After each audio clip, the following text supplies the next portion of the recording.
Just give me a second, please.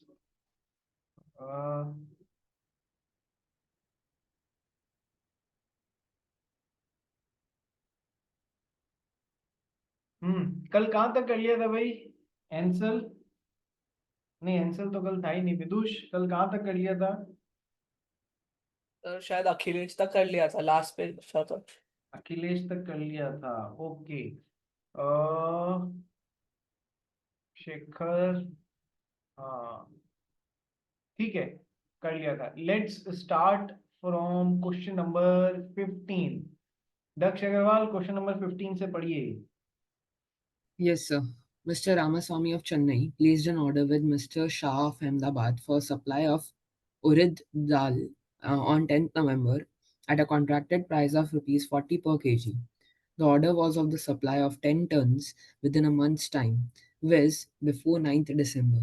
On 4th December, Mr. Shah wrote a letter to Mr. Ramaswamy stating that the price of urad dal was skyrocketing to rupees 50 per kg and he would not be able to supply as per the original contract. The price of the urad dal rose to 53 on 9 December, advised Mr. Ramaswamy, citing the legal position. बताओ रे, किस चीज का question है? ऐसे question मैंने आपको already खूब सारे करा दिए हैं, इसका कंसेप्ट भी बता दिया है। किस चीज का क्वेश्चन है? किस चीज का? Anticipatory breach of contract. Perfect, anticipatory breach of contract. Prisha ji, कल छुट्टी मार ली आपने? Sorry sir. हाँ हाँ, छुट्टी मार ली, वो अच्छी बात है, but main point is cover किया या नहीं किया जो कल क्वेश्चंस कराए थे रिकॉर्डिंग से, है ना? हाँ सर, किया। चलो वेरी गुड। एंसल बाबा, आपने कवर किया? हाँ सर। ठीक है। कनव बाबा? हाँ सर, कर लिया। झूठ तो नहीं बोल रहा है कनव? सर अभी क्लास के पहले ही किया, पूछला। ठीक है, चलिए आ जाइए, आगे बढ़ते हैं। तो sir, anticipatory breach section 39 of the Indian contract act का सवाल है। बंदे ने, सप्लायर जो था, उसने मना 9 दिसंबर तक करना था, लेकिन 4 दिसंबर को उसने हाथ खड़े कर दिए, भाई मैं नहीं कर पाऊंगा। ठीक है, तो सर या तो 4 दिसंबर को एंटीसिपेटरी ब्रीच मान लेवें और उस दिन कैलकुलेशन कर लेवें, 50 माइनस 40 इंटू जितनी भी दाल थी उसके लिए 10 टन्स, 50 माइनस 40 इंटू 10 टन्स, वो डैमेजेस वसूल लेंगे। ठीक है सर। और यदि वो वेट करने का नक्की करते हैं तो सर 9 दिसंबर को 53 यदि वेट करने का नक्की करते हैं तो पहले तो उनको कम्युनिकेट करना पड़ेगा कि भाई मैं वेट कर रहा हूं एक्चुअल परफॉर्मेंस की डेट तक का, तेरे को परफॉर्म करना है तो कर दे। और यदि वो 9 दिसंबर तक परफॉर्म नहीं कर पाता है तो उस दिन क्या रेट थी? 53 minus 40 market price on that date minus contract price into जो भी 10 टन था, उस हिसाब से डैमेजेस कैलकुलेट हो जाएंगे। ठीक है। अच्छा, जब थ्योरी बताओ तो ये भी बताना कि सर यदि वो कम्युनिकेट करता है कि नहीं मैं तो 9 दिसंबर तक वेट करूंगा परफॉर्मेंस का, और इस दौरान यदि वापस मिस्टर एक्स इसको परफॉर्मेंस देने के लिए एक्चुअली सही में उड़द दाल जो जिस क्वालिटी की बात हुई थी वो सप्लाई हो रही है, तो फिर अब ये मना नहीं कर सकते। He will be bound to accept the performance provided the dal is as per the product is as per the contract details. Number 1। Number 2, sir इस दौरान 4 दिसंबर जब उसने मना किया था और 9 दिसंबर के दौरान यदि ये 9 दिसंबर तक रुकने का नक्की करता है, तो इस दौरान यदि कोई ऐसा इवेंट हो जाता है जिससे कि ये वैलिड कॉन्ट्रैक्ट वॉइड कॉन्ट्रैक्ट में कन्वर्ट हो जाए, जैसे कि इम्पॉसिबिलिटी ऑफ परफॉर्मेंस, कि सर ब्रिज टूट गया बीच में, ठीक है, बाढ़ आ गई कि अब परफॉर्मेंस देना पॉसिबल नहीं है, तो सर वो वैलिड कॉन्ट्रैक्ट यदि वॉइड कॉन्ट्रैक्ट में कन्वर्ट हो जाता है ड्यू टू कोई इवेंट इस 4 से 9 के बीच में ऐसा हो जाए, तो फिर mister x will be relieved from his duties towards the obligations towards the contract. अब इनको परफॉर्म करने की जरूरत नहीं है, तो अब ये बेचारा अब तो डैमेज भी नहीं वसूल पाएगा इनसे। ठीक है, ये सारी बातें आप लोगों को, सारी प्रोबेबिलिटीज एक्सप्लेन करनी रहेंगी, है ना? टक टक टक दिमाग में सब याद है ना? Yes sir. एंसलू, याद है या नहीं है? Yes sir. दक्ष अग्रवाल बोलिए। सर, irrespective of कितने मार्क्स का भी आता है?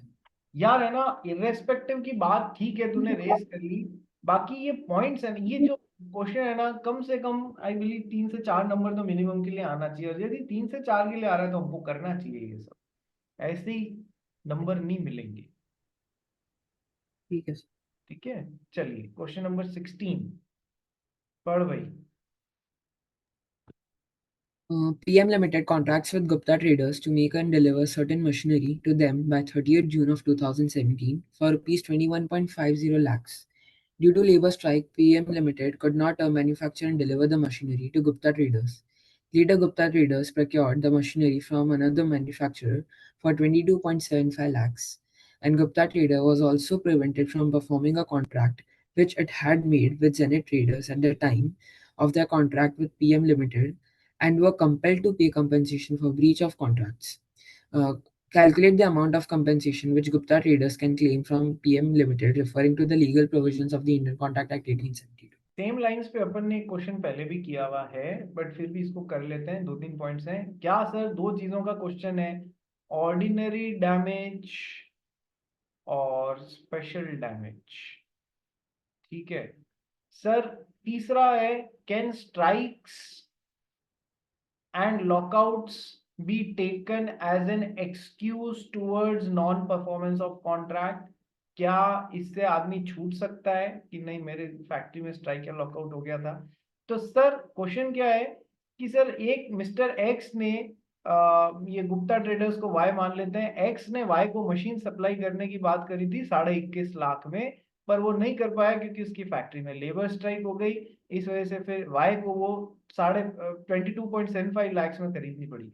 सबसे पहला सवाल, क्या strikes and lockouts can be taken as an excuse by default as an excuse if the contract is silent? The answer is no, strikes and lockouts can not be taken as an excuse towards not performance of the contract. Number 1।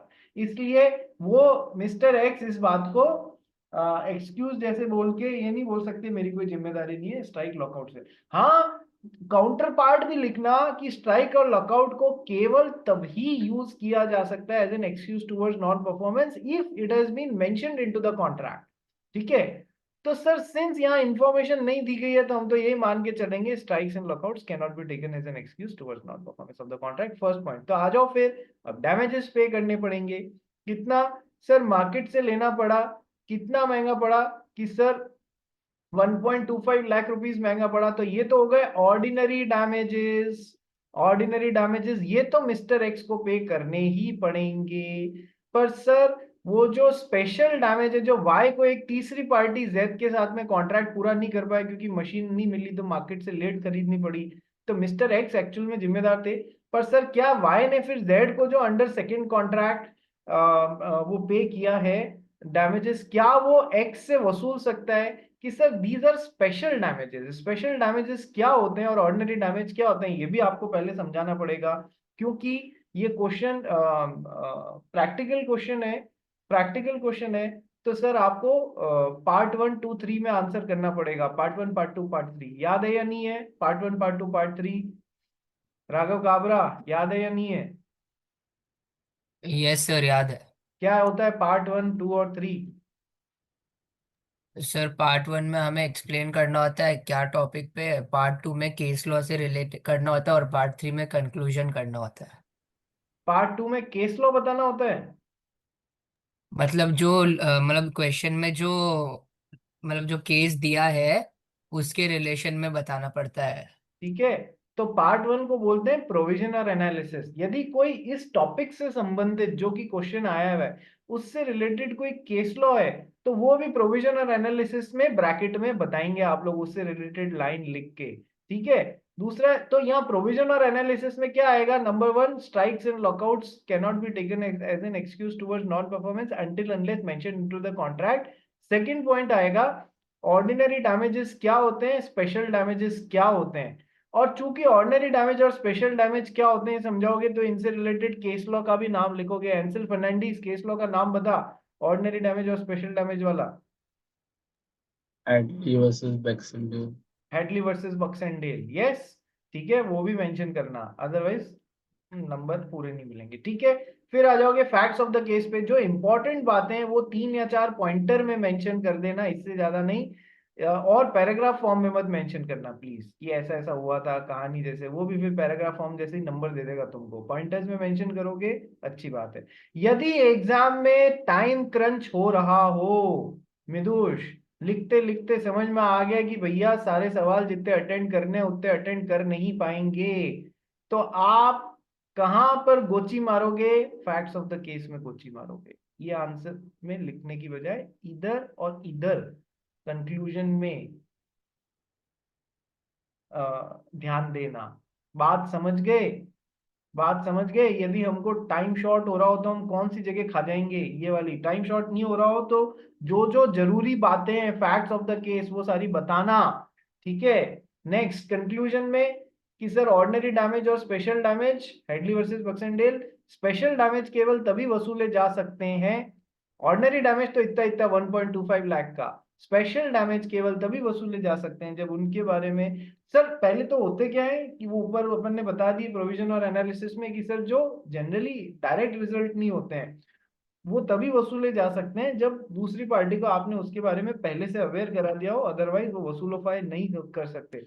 तो इस case में यदि x को Y ने Z के साथ जो contract है उसके बारे में पहले से अवेयर करा दिया हो, तब तो वो स्पेशल डैमेजेस जैसे यहाँ का डैमेज यहाँ से वसूल पाएगा एक्स से, अदरवाइज नहीं वसूल पाएगा। सिंपल है ना? आ गया ना? ऑर्डिनरी डैमेज स्पेशल डैमेज पे क्वेश्चन आए तो कर लोगे ना अटेंड? यस सर, इतनी बार करा दिया, अब नहीं किया तो बंबई आके जूते मारूंगा, ध्यान रख लेना, ठीक है। नेक्स्ट क्वेश्चन नंबर 17 पे आ जाओ। सर एक बार जस्ट आप कंक्लूजन बता सकते हो क्या? कंक्लूजन यही है, ऑर्डिनरी डैमेज 1.25 लाख का, स्पेशल डैमेज केवल तभी वसूल सकते हैं जब इस बारे में फर्स्ट पार्टी को पहले से अवेयर करा दिया कि तूने मशीन टाइमली तो सप्लाई नहीं करी तो तेरे को इधर से होने वाला कंपनसेशन भी पे करना पड़ेगा। इस केस में तो ये कंक्लूजन में तो बस ये आएगा ना कि ऑर्डिनरी डैमेजेस जो आपने बात कही है वो तो ऊपर वाले पॉइंट में आएगी ना, फैक्ट्स ऑफ द केस में। नहीं, ऐसा नहीं है। फैक्ट्स ऑफ द केस में तो आएगा। फैक्ट्स ऑफ द केस में क्या क्या आएगा सुन लो, कि सर इधर से इधर मशीन सप्लाई करने का था जो कि नहीं कर पाया, सेकंड पॉइंट इस वजह से वाई को वो मशीन मार्केट से 1.25 लाख, कैलकुलेशन करके बताना, 1.25 लाख महंगे में खरीदनी पड़ी, ठीक है। तीसरी बात, इसी वजह से वाई अपना जेड के साथ में कॉन्ट्रैक्ट पूरा नहीं कर पाया, ठीक है। तो यहां पर उसको डैमेजेस पे करने पड़ गए फैक्ट्स ऑफ द केस में। तो ये आएगा, 3 बातें आएंगी, ठीक है सर। ठीक है। और एक सर एक लास्ट पॉइंट था कि जैसे अभी स्पेशल डैमेजेस अगर इसी क्वेश्चन में रहता और लेकिन उसकी कोई अमाउंट नहीं दी रहती तो हाँ तो वैसा वही कोई क्वेश्चन आ सकती बाबा, है? वही तो केस है। तेरे को लिखना होगा कि sir calculate the amount of compensation, ठीक है, which Y can claim from X reference to legal provision. तो सर ऑर्डिनरी डैमेज तो बिल्कुल बता देना कैलकुलेट करके 1.25 लाख। स्पेशल डैमेज के लिए लिखना कि सर यदि इस बारे में उसको पहले से इन्फॉर्म किया हुआ है तो जो भी कंपनसेशन एक्स ने, सॉरी वाई ने जेड को दिया है वो वाई एक्स से वसूल सकता है, अदरवाइज नहीं। जब अमाउंट नहीं है तो आप ऐसे लिखोगे जैसे जितनी इंफॉर्मेशन अवेलेबल है, और यदि इन्फॉर्म नहीं किया है तो नहीं वसूल पाएंगे। बात समझे? Okay sir. ठीक है, जब अमाउंट है तो अमाउंट निकालो, नहीं है तो कोई बात नहीं, ऐसे लिख दो, ठीक है।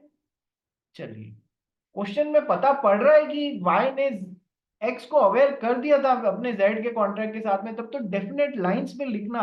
चूंकि वाई ने इस सेकंड कॉन्ट्रैक्ट के बारे में एक्स को पहले से अवेयर करा दिया था, तब तो इन्हीं लाइंस में लिखना कि वो स्पेशल डैमेजेस भी वसूल सकता है। अदरवाइज यदि कॉन्ट्रैक्ट, ये क्वेश्चन साइलेंट है, तो यदि अवेयर कराया है तो वसूल सकता है, नहीं अवेयर कराया तो नहीं वसूल सकता, ऐसे लिखने का। कई क्वेश्चंस में ओके सर। होता है पहले से अवेयर कराते हैं, ये इन्फॉर्मेशन दी भी होती है, ठीक है। यस। काबरा जी, आबरा का डाबरा, काबरा जी, वीडियो ऑन नहीं करते हो? यस। हाँ, वीडियो क्यों नहीं ऑन करते हो? कि सर मैं कर चेपी, दिया सर। कि सर मैं चेपी रख रहा हूँ, चेपी रख रहे हो क्या? नहीं नहीं, सर, नहीं। ठीक है। एंसल फर्नांडिस, हाँ सर। वो कौन महानुभाव है तुझे क्लास के दौरान बार बार डिस्कस कर रहा है, डिस्टर्ब कर रहा है? नहीं सर, मम्मी कुछ पूछ रही थी। अच्छा, चलिए क्वेश्चन नंबर 18 पढ़ भाई। Sir, 17th. 17, हाँ सॉरी 17 कर ले। A appointed B to accompany him on a tour for 3 months from 1st July at a certain salary. Before 1st July, A had told B that B was no more required by him. Can B sue A? देखो, ए appointed B कि तेरे को मेरे साथ में company tour पे चलना है 3 महीने के लिए फ्रॉम 1 जुलाई, 1 जुलाई से, एट अ सर्टेन सैलरी। ठीक है, इतनी इतनी सैलरी दूंगा। लेकिन 1 जुलाई आने से पहले ही ए ने बी को कम्युनिकेट कर दिया, भैया तेरी आवश्यकता कतई नहीं है, घर जाओ। ठीक है, जब एक्चुअल में परफॉर्मेंस देनी थी उससे पहले ही कम्युनिकेशन हो गया, नहीं आना है। ठीक है, can be sue a anticipatory breach of contract मान के कर सकता है या नहीं कर सकता है? पहले से ही कम्युनिकेट हो गया ना कि नहीं, एक्चुअल परफॉर्मेंस से पहले ही कम्युनिकेट हो गया, नहीं आना। ठीक है, तो can be sue A, yes can definitely sue A. और आंसर कीवर्ड क्या है इधर? एंटिसिपेटरी ब्रीच ऑफ कॉन्ट्रैक्ट, पहले से मान सकता है। चलिए next, question number 18। A was appointed as MD by a company. Later on, it was found that appointment was invalid because the director appointed him were not eligible. Can A claim salary for the time he worked? Simple सा question है। मान लो मान लो हमारे देवांश को एक company के directors ने appoint किया एज, देवांश को अपॉइंट किया as managing director at a salary of ₹1,00,000 per month. उनको इसमें कुछ दिखा होगा जो 1,00,000 महीने के दे रहे होंगे। ठीक है सर, पता नहीं क्या दिखा होएगा पर दिखा होएगा। तो अब क्या हुआ कि हुआ ये 4 महीने बेचारे से रगड़ लिया, अभी तक सैलरी नहीं दी है। हाँ, 4 महीने रगड़ लिया, फिर बाद में पता पड़ा कि यार जिस तरीके से इसको अपॉइंट किया गया था वो तो गलत तरीका था, उस तरीके से अपॉइंट ही नहीं हो सकता था। तो बोला sir sorry, tata bye bye, आप जाओ, आपका अपॉइंटमेंट गलत हो गया था। ओके, इसने कहा ठीक है कोई प्रॉब्लम नहीं, मैं चला जाता हूँ, अपॉइंटमेंट गलत है तो है। ठीक है सर, शुरुआत से गलत एग्रीमेंट है पर हमको बाद में पता पड़ा कि शुरुआत से गलत एग्रीमेंट कर लिया। Okay sir, void agreement discovered to be void afterwards, but बेचारे को 4 महीने रगड़ लिया। क्या उसके लिए ये एज पर क्वांटम मेरिट जितना काम किया है उतनी तो डिमांड कर सकता है कि हाँ इन 4 महीने के लिए 1,00,000 रुपए पर मंथ से 4,00,000 रुपए इधर सरकाओ तब मैं निकलूंगा यहाँ से। ठीक है, हाँ ये मान सकता है। क्वांटम मेरिट पूरा समझाना रहेगा इसमें आपको। क्वांटम मेरिट के जो रूल्स हैं कि sir generally non defaulting party ही उसको डिमांड कर सकती है। क्या देवांश ने डिफॉल्ट किया था? नहीं सर, तो क्या ये डिमांड कर सकता है? हाँ, क्वांटम मेरिट जितना काम किया है उतना पेमेंट, हाँ सर मान सकता है। जब बाद में पता पड़े कि हम शुरुआत से गलत हैं, ये भी तो एक केस है, जब बाद में पता पड़े हम शुरुआत से गलत हैं। ठीक है, तो लेकिन उस दौरान कुछ काम कर लिया तो जितना काम करा है उतना तो देना पड़ेगा। ठीक है, इस तरीके से पूरा एक्सप्लेन करना। क्वेश्चन नंबर 19 पढ़ भाई। ये क्वेश्चन किया हुआ है, क्वेश्चन 19 किया हुआ है अपन ने। क्वेश्चन 20 पे आ जाओ। In case of breach of promise to marry, the damages are awarded under what type of a measurement of damage and what will be taken into account to give damage? यदि मान लो हमारे मिदुष मोदी ने, वो पूरा बड़ा आदमी हो गया है, ठीक है, किसी गर्ल के साथ में, एम स्क्वायर ने किसी गर्ल के साथ में शादी करने का वादा करके मना कर दिया, तो सर क्या वो इससे कोई तरीके के डैमेज वसूल सकती है? हाँ सर वसूल सकती है। कौन से डैमेजेस वसूल सकती है मिदुष बता।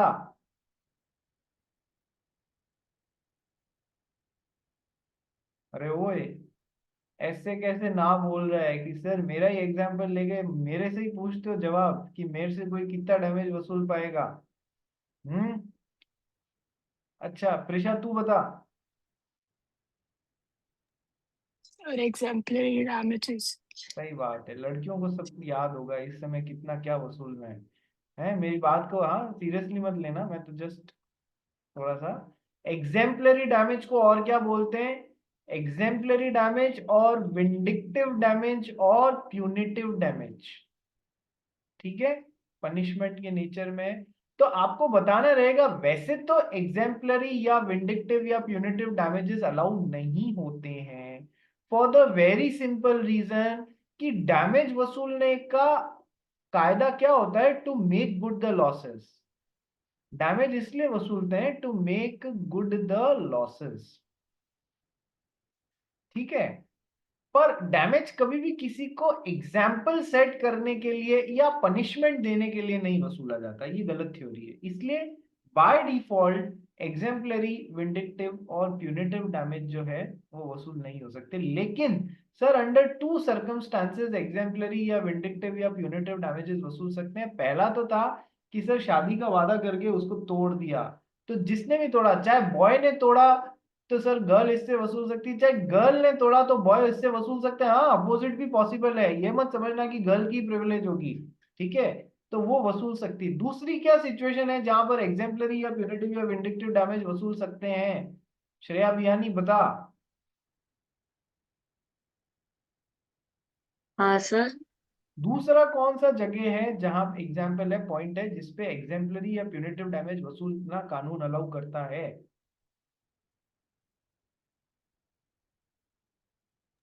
सॉरी सर, याद नहीं है। यानी जी दादी का 75th बर्थडे हो गया है। हम्म। अरे सॉरी कहा, सर। अरे सॉरी की बात नहीं है रे, मैं क्या चाहता हूँ याद रहे, याद रहे इसलिए पूछता हूँ। कब याद रहेगा? जब रिवाइज करोगे, पढ़ोगे, आपस में बात करोगे। मेरा पिछले बैचेस क्या करते थे मैं आपको बताता हूँ। वो लोग जब क्लास में मिलते थे ना, they use to talk in legal language. I am serious, don't take it in मजाक। They use to talk it legal, in legal language. कैसे? अरे ये तो वॉइड एग्रीमेंट हो गया, तूने मेरे साथ में ये कर दिया, ये तो वॉइड कॉन्ट्रैक्ट हो गया, ये वॉइड एग्रीमेंट हो गया। मैं माइनर हूं तो मेरे साथ में कोई एग्रीमेंट बनाया तो वॉइड एबिनिशो हो गया। तो मोरी बीबी वर्सेस धर्मदास घोष कि सर तूने मेरे को ये हेल्प करी which is very important for my life, which is वो कहते हैं ना सो इम्पोर्टेंट कि वो नेसेसिटीज एज टू लाइफ आपने प्रोवाइड करी, तो अब मैं तेरी एस्टेट से वसूल सकता हूँ। कि एस्टेट से वसूल सकता है, पर मेरे पास तो 2 लाख की एस्टेट है, तूने मजाक, तूने हेल्प कर दी 5 लाख रुपए की, तो तू 2 ही लाख रुपए वसूल पाएगा। मैं पर्सनली रेस्पॉन्सिबल नहीं। तूने मेरी दादी की हेल्प करी तो वसूल सकते हैं, हाँ डिपेंडेंट, ठीक है। इस तरीके से they use to talk in legal language, तो उनका कंसेप्ट बार बार दिमाग में रिवाइज होते रहते थे। तुम भी बैच में कभी मिलो तो आपस में एक दूसरे से लीगल क्वेश्चंस पूछ सकते हो, हेल्प भी लगती है। क्वेश्चन नंबर 20, सर किसी ने शादी का वादा करके तोड़ दिया, तो सर एग्जेम्पलरी, प्यूनिटिव या विंडिक्टिव डैमेज तब ले सकते हैं। जनरली ये वसूल नहीं किए जा सकते, पर ये पहला इंस्टेंस है जहां पर वसूल किए जा सकते हैं। दूसरा इंस्टेंस क्या है जहां एग्जेम्पलरी, विंडिक्टिव या प्यूनिटिव डैमेजेस वसूल किए जा सकते हैं? सर बैंकर की गलती से आपके खाते में पूरा पैसा पड़ा था, आपका चेक भी सही से बना हुआ था, चेक उसने बैंकर की गलती से बैंकर ने उसको डिसऑनर कर दिया, तो सर तब आप उससे वसूल सकते हैं क्योंकि आपकी गुडविल का लॉस हुआ है। ये दूसरा इंस्टेंस है जहां पर एग्जाम्पलरी या प्यूनिटिव डैमेजेस वसूल सकते हैं, ठीक है। बैंकर, जश शाह बोल क्या हुआ? तो आप ये बाउंसर वाला फिर से एक बार समझा सकते हो? क्या बेटा? आप बैंकर वाला फिर से समझा सकते हो? हाँ मैं समझा सकता हूँ, पर तू आज है कहाँ? घर पे तो नहीं है। सर मैं कॉलेज में था और अभी कॉलेज से घर पे आ रहा हूँ। अरे बाप रे, इसको कहते हैं सर कमिटमेंट। आज। अरे कोई नहीं अरे यार, मान लिया, सर। चल मैं समझाता हूँ। ये मैंने पढ़ाया था उस समय। मान ले जश शाह एक करोड़पति है, जश शाह के खाते में एनी टाइम 10 करोड़ रुपए पड़े रहते हैं, ठीक है। इसने खूब अच्छा सीए बना, खूब तरक्की की इसने, ठीक है। अब इसने किसी को 100 रुपए का चेक काट के दिया, ठीक है, 100 रुपए का चेक दिया। बैंकर की गलती से बैंकर को लगा कि खाते में 100 रुपए भी नहीं है, उसने इस चीज को, चेक को डिसऑनर कर दिया। तो जज शाह की मार्केट में गुडविल खराब हो जाएगी या नहीं हो जाएगी? क्यों कि यार इनके तो 100 रुपए के चेक बाउंस हो रहे हैं, सेठ जी खोखले हो गए अंदर से, 100 रुपए के चेक जितना भी पैसा नहीं इनके पास, ये मार्केट में हवा उड़ जाएगी तो इनकी गुडविल खराब हुई। तो सर जहां बैंकर की गलती से जिस आदमी की गुडविल हो उसके मतलब उसके गलत तरीके से चेक बाउंस करवा दिए, डिसऑनर करवा दिए, वहां पर ये बैंकर से एग्जेम्पलरी या प्यूनिटिव डैमेजेस वसूल सकते हैं। नंबर 1, पहली बात जरूरी क्या है, इनके गुडविल हो। दूसरी बात जरूरी क्या है, एक नॉर्मल आदमी को कोई मतलब नहीं है, कोई गलती से चेक बाउंस हो गया उसकी गुडविल पे कोई फर्क नहीं पड़ रहा है, ठीक है। नंबर 1। नंबर 2 कि सर बैंकर की गलती से उसने गलत तरीके से चेक बाउंस किया। नंबर 3 कि सर नंबर 3 क्या बताया था, हाँ, जितना छोटे अमाउंट का चेक बैंकर ने गलती से बाउंस किया उतना ज्यादा ये प्यूनिटिव या विंडिक्टिव डैमेज या एग्जेम्पलरी डैमेज उससे वसूल सकता है, क्योंकि मार्केट में क्या हवा फैलेगी, 10 रुपए का चेक भी पास नहीं हो रहा है, ये मतलब जितना छोटा चेक उतनी ज्यादा गुडविल खराब होगी इनकी। ये 3 बातें।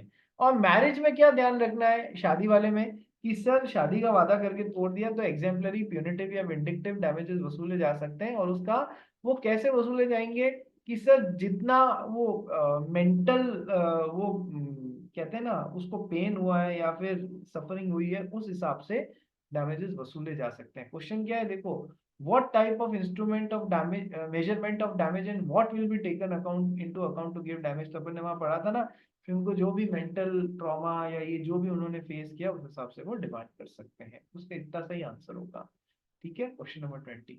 इसके साथ में अपन ने आज ये मिक्स्ड बैग ऑफ क्वेश्चन थे फ्रॉम दी कॉन्ट्रैक्ट एक्ट के सेकेंड हाफ से, मिक्स्ड बैग ऑफ क्वेश्चन थे, टाइम लगा के हमने किया। जो लोग कल क्लास में नहीं आ पाए थे वो प्लीज इनको करना, कंसेप्ट क्लियर होंगे इस वजह से। तो अब एक काम करो कि सर है ना सेम लिंक पे वापस रिज्वाइन करो, तो अपन आज से स्पेशल कॉन्ट्रैक्ट्स चालू करते हैं।